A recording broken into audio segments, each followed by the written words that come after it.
વાલા દર્શક મિત્રો, આજના સ્તવન બાઇબલ અભ્યાસ કાર્યક્રમમાં હું આપ સર્વનો આવકાર કરું છું. મિત્રો, ગત અભ્યાસમાં આપણે ઈશ્વરને કેવું અર્પણ કરવું જોઈએ તે વિશે શીખી ગયા. આજના અભ્યાસમાં આગળ વધતા આપણે ઉત્પત્તિના 4થા અધ્યાયની 8મી કલમથી 5મા અધ્યાયની 5મી કલમ સુધી જોઈશું. આજના અભ્યાસમાં આપણે જોઈશું કે કાઈને ઈશ્વર સાથે કેવી રીતે એટલે કે કેવા શબ્દથી વાત કરી. આ દિવસોમાં કાઈન જેવું જ વર્તન કદાચ આપણે કરી રહ્યા છીએ. કાઈનના વંશજો જે ઈશ્વર રહિત પેઢી હતી તેનું વર્ણન, કાઈનના વંશજોથી નગરના નામની શરૂઆત, ઘર બાંધવા માટે તંબુ વણવાની શરૂઆત, બહુપત્નીત્વની શરૂઆત, તેના કારણે સ્ત્રીઓમાં શણગારની શરૂઆત, વાજિંત્રોની શરૂઆત એટલે કે સંગીતની શરૂઆત, હસ્તકલાની શરૂઆત વગેરે વગેરે વિશે જોઈશું. આજનો પાઠ ખૂબ જ અટપટો પણ મહત્વનો છે. મિત્રો, આજના પાઠથી જાણે કે વિશ્વની શરૂઆત થતી હોય તેવું લાગે છે. એક બાજુ ઈશ્વર પરના વિશ્વાસ વગરની સંસ્કૃતિ અને બીજી બાજુ ઈશ્વર ભક્ત સંસ્કૃતિ જોવા મળે છે. તો ચાલો મિત્રો, તમારી નોટ પેન લઈને અને તમારું બાઇબલ લઈને તૈયાર થઈ જાઓ. આપણે આજના અભ્યાસની શરૂઆત કરીએ.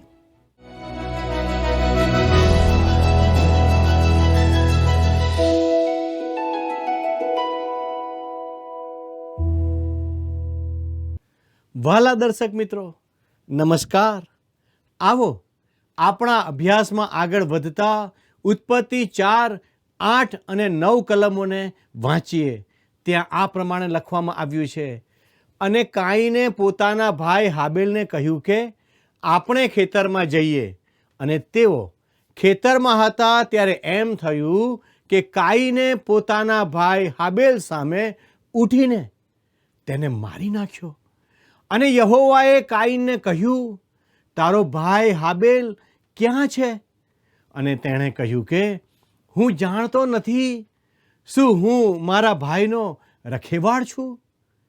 પ્રિય મિત્રો, વ્યવહારિક રીતે જોઈએ તો કાઈનનો આ જવાબ યોગ્ય નહોતો. કાઈનને ભાગ્યે જ પોતાના ભાઈ કે પોતાના ઈશ્વર પ્રત્યે થોડું સન્માન હતું. તેથી તે પોતાની ભૂલ ઢાંકવા પ્રયત્ન કરે છે. પણ પવિત્ર શાસ્ત્ર બાઇબલ માંથીની લખેલી સુવાર્તા તેના 10મા અધ્યાયની 26મી કલમમાં લખેલું છે, ઉઘાડું નહીં કરાશે એવું કંઈ ઢાંકેલું નથી, ને પ્રગટ નહીં થશે એવું કંઈ ગુપ્ત નથી. પ્રિય મિત્રો, જો તમે છુપા પાપ કરો છો તો તમારે ગંભીરતાથી વિચારવાની જરૂર છે. તમારે હમણાં અને અહીં જ તેનો નિકાલ કરવો જોઈએ. કેમ કે એક દિવસે કોઈ પણ રીતે ઈશ્વરની હાજરીમાં તેઓને પ્રગટ કરવામાં આવશે. ઈશ્વર તો તમારા પાપ વિશે જાણે જ છે, પણ તમે આજે તેમને તે પાપો જણાવી શકો છો. મિત્રો, કાઈન કહેવા માંગતો હતો કે હાબેલ માટે પોતે દોષિત નથી. તેથી તે કહે છે કે શું હું મારા ભાઈનો રખેવાળ છું? ભાલાઓ, આવો ઉત્પત્તિ 4 અને 10 વાંચીએ. અને તેણે કહ્યું, આ તે શું કર્યું છે? તારા ભાઈનું રક્ત ભૂમિમાંથી મને હાંક મારે છે. પ્રિય મિત્રો, પવિત્ર શાસ્ત્ર બાઇબલમાં હિબ્રુનો પત્ર 12મો અધ્યાય 24મી કલમ જણાવે છે, અને નવા કરારના મધ્યસ્થ ઈસુની પાસે, અને જે છંટકાવનું રક્ત હાબેલના કરતાં સારું બોલે છે તેની પાસે આવ્યા છો. હાબેલનું રક્ત તેની હિંસા વિશે કહે છે, પણ ઈસુનું રક્ત ઉદ્ધારની વાત કરે છે. તે પાપમાંથી છુટકારાની વાત કરે છે. મિત્રો, હવે આપણે 11 ને 12મી કલમને વાંચીએ. તે આ પ્રમાણે જણાવે છે, અને હવે તારા ભાઈનું રક્ત તારા હાથથી લેવાને જે ભૂમિએ પોતાનું મોં ઉઘાડ્યું છે તેથી જ તું શાપિત થયો છે. હવે પછી જ્યારે તું ભૂમિને ખેડશે ત્યારે તે પોતાનું બળ તને આપનાર નથી, અને તું પૃથ્વી પર ભટકતો તથા નાસતો ફરીશ. મિત્રો, હા, આજે પણ આપણી પૃથ્વી પર માણસના પાપને લીધે શ્રાપ છે, જેને લીધે તે પોતાની ફળદ્રુપતા ગુમાવે છે. આપણી પૃથ્વીના કેટલાક ગીચ વસ્તીવાળા વિસ્તારોમાં મોટા ભાગના લોકો ભૂખ વેઠે છે. આ પૃથ્વી પર ભરપૂર ઉત્પાદન થાય માટે મોટા પ્રયત્નો અને હોશિયારીની આવશ્યકતા છે. ભલા મિત્રો, ખરેખર હાબેલનું રક્ત એટલે એક ભાઈ દ્વારા વહેવડાવાયેલું રક્ત ભૂમિમાંથી પોકારે છે. ચાલો ઉત્પત્તિ 4:13 વાંચીએ. ત્યાં આ પ્રમાણે લખ્યું છે, અને કાઈને યહોવાને કહ્યું કે હું સહી શકું તે કરતાં મારી સજા વધારે છે. મિત્રો, જો કાઈનની સજા તે સહન ન કરી શકે તેવી હોય તો શા માટે તે ઈશ્વર તરફ ફરીને પોતાના પાપ કબૂલ કરતો નથી અને ઈશ્વરની કૃપાને સોંપાઈ જતો નથી? તેને માટે આ શિક્ષા સહન ન કરી શકાય તેવી હતી, પણ જો તે ઈશ્વરની તરફ પાછો ફરે તો ઈશ્વર તેને એક ઉદ્ધારનાર પૂરો પાડનાર હતા. વાલા મિત્રો, ઉત્પત્તિ 4:14 જણાવે છે, જો આજે તે પૃથ્વીથી મને હાંકી કાઢ્યો છે અને તારા મોં આગળથી હું સંતાઈશ ને પૃથ્વી પર ભટકતો તથા નાસતો ફરીશ, અને એમ થશે કે જે કોઈ મને દેખશે તે મને મારી નાખશે. વાલા મિત્રો, કાઈન હવે કહે છે કે તેણે ઈશ્વરના મુખથી સંતાવવું પડશે, અને ખરેખર એમ જ બન્યું. પણ હવે એ ધ્યાન પર લો કે ઈશ્વર તેની રક્ષા કરે છે. ઈશ્વર ખરેખર એક ગુનેગારને આશરો આપી રહ્યા હતા. આવો ઉત્પત્તિ 4:15 વાંચીએ. ત્યારે યહોવાએ તેને કહ્યું કે જે કોઈ કાઈનને મારી નાખશે તેને 7 ગણી સજા થશે. અને યહોવાએ કાઈનને સારું ચિહ્ન ઠરાવ્યું, રખેને તેને જોઈને કોઈ તેને મારે. પ્રિય મિત્રો, કાઈનને માટેનું ચિહ્ન કેવું છે તે આપણે જાણતા નથી. તેને માટે ઘણી કલ્પનાઓ થાય છે, પણ ઈશ્વર કાઈનની રક્ષા કરે છે. આ સમયે કોઈ નિયમ આપવામાં આવ્યો નહોતો. યાદ રાખો, કાઈન પાપી છે, પણ તે ઉલ્લંઘન આજ્ઞાભંગ નથી, કેમ કે ત્યારે ખૂન માટે કોઈ નિયમ અપાયો ન હતો. તેનું મોટું પાપ એ હતું કે તેણે ઈશ્વરને સ્વીકાર્ય એવું અર્પણ કર્યું ન હતું. ઈશ્વર પાસે તે જે લાવ્યો તેમાં તેના કામ ભૂંડા હતા, અને તેણે તેનો ભૂંડો સ્વભાવ દર્શાવી દીધો. મિત્રો, હવે કાઈનના વંશજો અને ઈશ્વર રહિત પેઢી વિશે વિચાર કરીએ. મિત્રો, આપણે જોયું કે કાઈન ઈશ્વરથી ભાગતો ફરે છે, અને તે એવી સંસ્કૃતિ અને પેઢી સ્થાપે છે જે બિલકુલ ઈશ્વર વિનાની છે. કાઈનના વંશજો ઈશ્વર રહિત પેઢીની સ્થાપના કરે છે. મિત્રો, ઉત્પત્તિ 4:16 જણાવે છે, અને યહોવા આગળથી કાઈન નીકળી ગયો ને એદનની પૂર્વગમ નોદ દેશમાં રહ્યો. જો કે ખરેખર નોદ દેશ ક્યાં છે તે હું જાણતો નથી મિત્ર. તે ક્યાં હશે તે વિશે મને ઘણીવાર અજાયબ લાગે છે, અને તેના વિશે લોકો ઘણી બધી કલ્પના કરે છે. પણ આપણને આટલું જ કહેવામાં આવ્યું છે કે કાઈન નીકળી ગયો ને એદનની પૂર્વ બાજુ નોદ દેશમાં રહ્યો. મિત્રો, આપણા અભ્યાસમાં આગળ વધતા આવો ઉત્પત્તિ 4 અને 17મી કલમને વાંચીએ. અને કાઈને પોતાની પત્નીને જાણી અને તે ગર્ભવતી થઈ ને હનોખને જાણી અને તેણે એક નગર બાંધ્યું ને તે નગરનું નામ પોતાના દીકરાના નામ ઉપરથી હનોખ પાડ્યું. વાલા દર્શક મિત્રો, શરૂઆતથી જ માણસો આવું કરતા આવ્યા છે. તેઓને રસ્તાઓને તથા શહેરોને પોતાનું કે પોતાના સગા વહાલાનું નામ આપવાનું ગમે છે.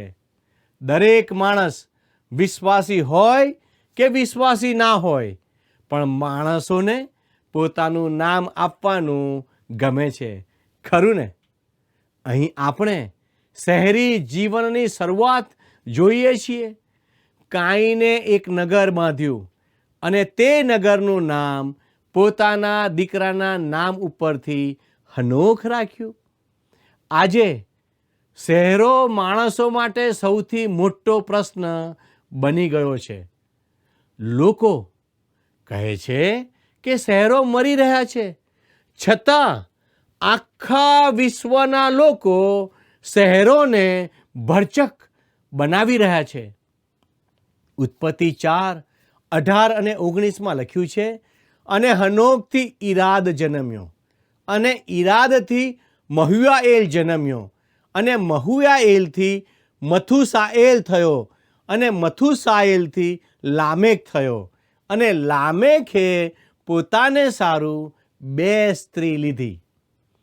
એકનું નામ આદા અને બીજુનું નામ સિલ્હા હતું. મિત્રો, અહીં બહુપત્નીત્વની શરૂઆત છે, એટલે કે એક કરતાં વધુ પત્ની રાખવી. લામેક હવે આમ કરે છે જે ઈશ્વરની ઈચ્છા વિરુદ્ધ છે. માણસ માટે ઈશ્વરે જે ઠરાવ્યું તેની વિરુદ્ધનું છે. મિત્રો, પવિત્ર શાસ્ત્ર બાઇબલમાં જોઈએ છીએ કે ઈશ્વરે કદી બહુપત્નીત્વને મંજૂરી આપી નથી. જો તમે બાઇબલને ધ્યાનથી વાંચો તો તમને જણાશે કે ઈશ્વર તેને ધિક્કારે છે. અહીં જે નોંધાયું છે તે ઐતિહાસિક વર્ણન તરીકે અપાયું છે, અને તેને આધારે જ તે અહીં લખાયું છે. આદાનો અર્થ મજા, શણગાર કે શોભા થાય છે. કદાચ બ્યુટી પાર્લર શરૂ કરનાર તે પ્રથમ હશે, એવું હું ધારું છું. સિલ્હાનો અર્થ સંતાડવું અથવા સંતાવવું થાય છે. મિત્રો, હું ધારું છું કે તે મુજબ તે નખરાળી સ્ત્રી હશે. લામેખે આવી સ્ત્રીઓને પોતાની પત્ની બનાવી હતી, તેથી તે મુશ્કેલીમાં હતો. હવે પછી અહીં સંસ્કૃતિ એટલે કાઈન સંસ્કૃતિની શરૂઆત થાય છે. તો આવો ઉત્પત્તિ 4 અને 20 વાંચીએ. અને આદા યાબાલને જણી, તે તંબુઓમાં રહેનારાઓનો તથા ઢોર રાખનારાઓનો પૂર્વજ હતો. વાલા મિત્રો, સંત પાઉલ પાછળથી તંબુ વણવાનો ધંધો કરતો હતો, પણ અહીં પ્રથમ ઘર બાંધકામ કરનાર મળી આવે છે. અહીં પ્રથમ ઢોર રાખનાર પણ મળે છે. મિત્રો, 21મી કલમ જણાવે છે, અને તેના ભાઈનું નામ યુબાલ હતું. તે સર્વ તારના તથા પવનના વાજા વગાડનારાઓનો પૂર્વજ હતો. વાલા દર્શક મિત્રો, અહીં સંગીતકારોની શરૂઆત જોવા મળે છે. આજે આપણે કેટલાક આધુનિક સંગીત સાંભળીએ છીએ. મારી સાથે ઘણા સંમત થશે કે તેની શરૂઆત કાઈનની સંસ્કૃતિથી થઈ હશે. ઉત્પત્તિ 4 અને 22 આ પ્રમાણે જણાવે છે, અને સિલ્હા પણ તુબાલ કાઈનને જણી, તે સર્વ ત્રાંબા તથા લોઢાના હથિયાર ઘડનારાઓનો શીખવનાર હતો. અને તુબાલ કાઈનની બહેન નામ માહ હતી. અને અહીં હસ્તકલા અને કારીગરીવાળા માણસો જોવા મળે છે. પ્રિય મિત્રો, હવે ઉત્પત્તિ 4:23 અને 24 વાંચીએ. ત્યારે લામેખે પોતાની પત્નીઓને કહ્યું કે આદા તથા સિલ્હા, તમે મારી વાણી સાંભળો. લામેખની સ્ત્રીઓ, મારી વાતને કાન ધરો, કેમ કે મને ઘાયલ કરવાના બદલામાં માણસને તથા મને વ્યથા કરવાના બદલામાં જુવાનને મેં મારી નાખ્યો છે. જો કાઈનને મારવાનો બદલો 7 ગણો લેવાય તો જરૂર લામેખનો 77 ગણો લેવાશે. મિત્રો, અહીં લામેખ કહે છે, જો કાઈન તેનાથી છટકી ગયો તો હું પણ તેનાથી છટકી શકું છું. આખરે કાઈને સ્વ બચાવમાં ખૂન ન કર્યું હતું, પણ મેં તો સ્વ બચાવમાં ખૂન કર્યું છે. લામેખે તેમ કર્યું કે નહીં તે આપણે જાણતા નથી, પણ તે જણાવે છે કે તેણે સ્વ બચાવમાં ખૂન કર્યું. આ બાબત તેની પત્નીઓને લીધે હતી કે નહીં તે આપણે જાણતા નથી, અથવા આ રીતે તે પોતાની પત્નીનો બચાવ કરી રહ્યો છે કે નહીં તે પણ આપણે જાણતા નથી. આ કેમ બન્યું તે અહીં જણાવાયું નથી. લામેખને લાગે છે કે તેનો બદલો 77 ગણો લેવાશે, પણ આપણા પ્રભુ ઈસુ ખ્રિસ્તે સિમોન પિત્તરને કહ્યું કે તારે તારા ભાઈને કે શત્રુને 7 ગણી 70 વાર માફ કરવો જોઈએ. વાલા મિત્રો, શેથનો જન્મ થાય છે. આવો ઉત્પત્તિ 4:25 અને 26 કલમ વાંચીએ. અને આદમે ફરી પોતાની પત્નીને જાણી અને તે દીકરો જણી ને તેનું નામ શેથ પાડ્યું, કેમ કે તેણે કહ્યું કે હાબેલ જેને કાઈને મારી નાખ્યો તેને ઠેકાણે દેવે મને બીજો દીકરો આપ્યો છે. શેથને પણ દીકરો થયો અને તેનું નામ તેણે અનોસ પાડ્યું. ત્યારે લોક યહોવાને નામે પ્રાર્થના કરવા લાગ્યા. મિત્રો, અહીં સ્પષ્ટ જણાય છે કે લોકોએ યહોવાને નામે પ્રાર્થના કરવાની શરૂઆત કરી. વાલા દર્શક મિત્રો, આપણા અભ્યાસમાં આગળ વધતા ચાલો હવે આપણે 5મા અધ્યાય તરફ જોઈએ. 5મા અધ્યાયનો વિષય છે આદમનો છેલ્લો સમય, હનોકની ઉત્તેજનદાયક વાર્તા, હનોક અને નૂહની વંશાવળી. પ્રિય મિત્રો, ઉત્પત્તિના પુસ્તકના પ્રથમ વિભાગ એટલે તેના 1 થી 11 અધ્યાયમાં આપણે વિશ્વના બનાવો જોઈએ છીએ. પ્રથમ ઉત્પત્તિ એટલે કે સર્જન પછી પતન, અને હવે અધ્યાય 5 થી 9માં મહાપૂર એટલે કે જળ પ્રલય વિશે જોવાના છીએ. 5મા અધ્યાયમાં આદમથી માંડીને શેથની પેઢીઓનું વર્ણન છે. કાઈનની જે પેઢી આપણને આપવામાં આવી તેને હવે મૂકી દેવામાં આવી છે. હવે જ્યારે દેશ ઈશ્વરે ઠરાવેલી હદ ઓળંગે ત્યારે જ તેની નોંધ લેવાશે. ઉત્પત્તિના પુસ્તકમાં આ પ્રકારની રીત નક્કી કરાશે.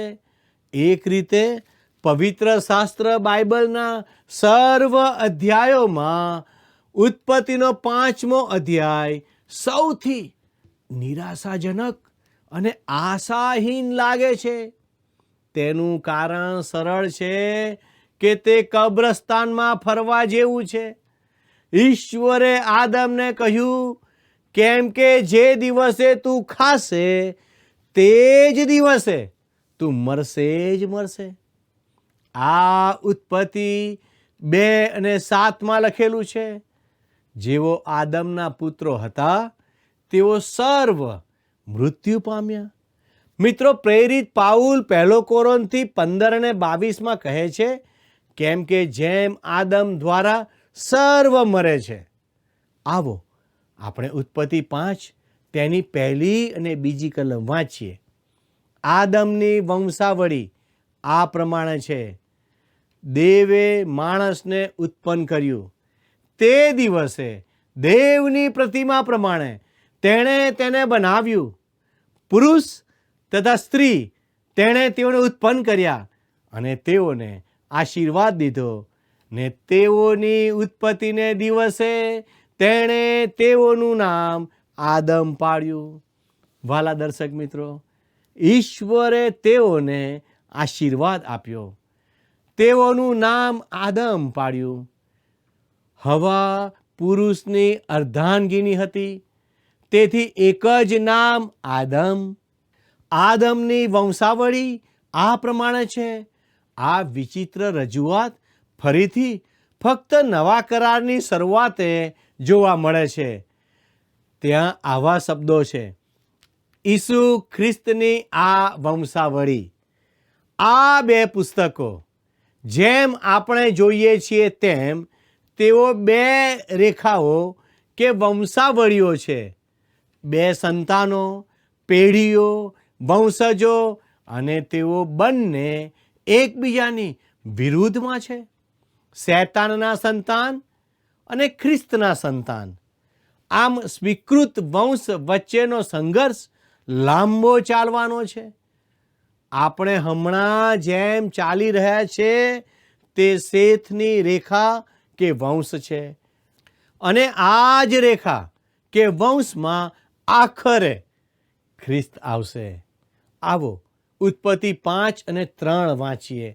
અને આદમ 130 વર્ષનો થયો ત્યારે તેને પોતાની પ્રતિમા તથા સ્વરૂપ પ્રમાણે દીકરો થયો અને તેણે તેનું નામ શેથ પાડ્યું. જ્યારે આદમ 130 વર્ષનો થયો ત્યારે તેને દીકરો થયો. બીજા શબ્દોમાં, જ્યારે ઈશ્વરે આદમને બનાવ્યો ત્યારે તેને કેટલા વર્ષનો બનાવ્યો હતો?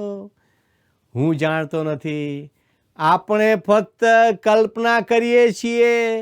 અને જો ઈશ્વરે તેને એટલી ઉંમરનો બનાવ્યો હોય તો શું તે એટલો હતો?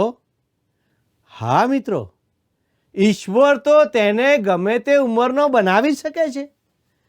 આ બાબત પૃથ્વીની ઉંમર વિશેના ઘણા પ્રશ્નોના ઉત્તર લાવે છે. જ્યારે કોઈ કહે છે કે આ ખડકો અબજો વર્ષના છે, તેઓ જાણતા જ નથી. જ્યારે ઈશ્વરે તેમને બનાવ્યા ત્યારે તેમણે તેઓને 2 કે 3 અબજ વર્ષો જૂના બનાવ્યા. અહીં જે મહત્વની બાબત છે તે કે જ્યારે આદમ અહીં 130 વર્ષનો હતો ત્યારે તેને પોતાની પ્રતિમા અને સ્વરૂપ પ્રમાણે પુત્ર જન્મ્યો. આદમ ઈશ્વરના સ્વરૂપમાં બનાવાયો હતો, પણ તેનો પુત્ર તેના સ્વરૂપમાં જન્મ્યો. હવે ઉત્પત્તિ 5, 4 અને 5 કલમ વાંચીએ. અને શેતનો જન્મ થયા પછી આદમના દિવસ 800 વર્ષ હતા અને તેને દીકરા દીકરીઓ થયા. અને આદમના સર્વ દાડા 930 વર્ષ હતા અને તે મરી ગયો. મિત્રો, હવે આપણે કબ્રસ્તાનમાંથી શરૂઆત કરીએ છીએ. આદમને પુત્ર પુત્રીઓ થયા. આદમના સર્વ દિવસો 930 વર્ષના હતા. પછી શું થયું? અને તે મરી ગયો. 8મી કલમમાં શેતનું શું થયું તે વાંચીએ છીએ. તે મરી ગયો. તેને અનોસ નામનો પુત્ર થયો અને તેને શું થયું? કલમ 11 કહે છે કે તે મરી ગયો. પણ તેને એક પુત્ર હતો, કેનાન તેનો પુત્ર હતો. અને કેનાનનું શું થયું? કલમ 14માં જાણવા મળે છે કે તે પણ મરી ગયો. તેને પુત્ર હતો મહલાએલ. તેને શું થયું? કલમ 17 કહે છે કે તે મરી ગયો. પણ તેનો એક પુત્ર હતો, તેનું નામ યારેદ હતું અને યારેદ પણ મરી ગયો, જે કલમ 20 જણાવે છે. આ વિષયમાં હવે પછી આપણે વધારે જોઈશું.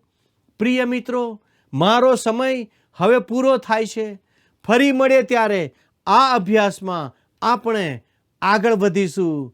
પણ જો આ વિશે તમારે વધારે જાણકારી પ્રાપ્ત કરવી છે તો અમારા પ્રતિનિધિની સાથે જે સ્ક્રીન પર ફોન નંબર આપવામાં આવે છે તેમાં ફોન કરીને વધારે માહિતી પ્રાપ્ત કરી શકો છો. ઈશ્વર આજનો આશીર્વાદ આપ સર્વને આપો અને ઈશ્વર આપ સર્વની રક્ષા કરો. આમેન. મિત્રો, આજે આપણે કાઈન અને શેથની વંશાવળી જોઈ ગયા. આપણે જોયું કે કાઈન મારફતે નગરની કે શહેરની શરૂઆત થઈ. તે ઈશ્વરથી દૂર જતો રહ્યો અને તેણે નગર બાંધ્યું. તે સમયે નગર અને શહેરના નામ વ્યક્તિઓના નામ ઉપરથી રાખવામાં આવ્યા. તે સાથે એ પણ જોયું કે બહુ પત્નીત્વની શરૂઆત ઈશ્વરની ઈચ્છા વિરુદ્ધ થઈ. તે સાથે સંગીતની શરૂઆત અને તંબુ વણવાના ધંધાની પણ શરૂઆત થઈ. મિત્રો, ઈશ્વરે કાઈનને ભટકતો કરી દીધો, પણ દરેક જગ્યાએ તેનું રક્ષણ પણ કર્યું. વાલા મિત્રો, જો આજે આપણે દુનિયાવી વાનાઓમાં કાઈનની જેમ ભટકી ગયા છે તો ઈશ્વર આપણને ચોક્કસ તેમના વચન પ્રમાણે શિક્ષા કરશે. કાઈનને બચાવવા માટે ઈશ્વરે તક આપી કે તે પસ્તાવો કરે અને પાછો ફરે અને સારું અર્પણ લાવે. પણ કાઈન તે તરફ ફર્યો નહીં. તે આમ તેમ ભટકતો થઈ ગયો અને તેણે ઈશ્વરની ઈચ્છા વિરુદ્ધના કાર્યો કર્યા. મિત્રો, ઈશ્વર આજે વચન દ્વારા તમને પાછા બોલાવી રહ્યા છે. પાપનો પસ્તાવો કરીને ખ્રિસ્તને તમારા જીવનમાં આવવા આમંત્રણ આપો અને સ્વીકાર કરો. મિત્રો, આજનો પ્રશ્ન છે, શેથના પિતાનું નામ શું હતું? એ આદમ, બી કાઈન, સી હાબેલ, ડી હનોક. મિત્રો, ગત પ્રશ્નનો જવાબ છે એ હાબેલ. મિત્રો, હું આશા રાખું છું કે આ રસપ્રદ બાઇબલ અભ્યાસ દ્વારા આપને આત્મિક આશીર્વાદ પ્રાપ્ત થયો છે. આપના પ્રતિભાવો જણાવવા માટે અમારો સંપર્ક નંબર છે 94 29 37 56 10. આજના પ્રશ્નનો જવાબ પણ આ નંબર પર અવશ્ય મોકલી આપશો. ધન્યવાદ.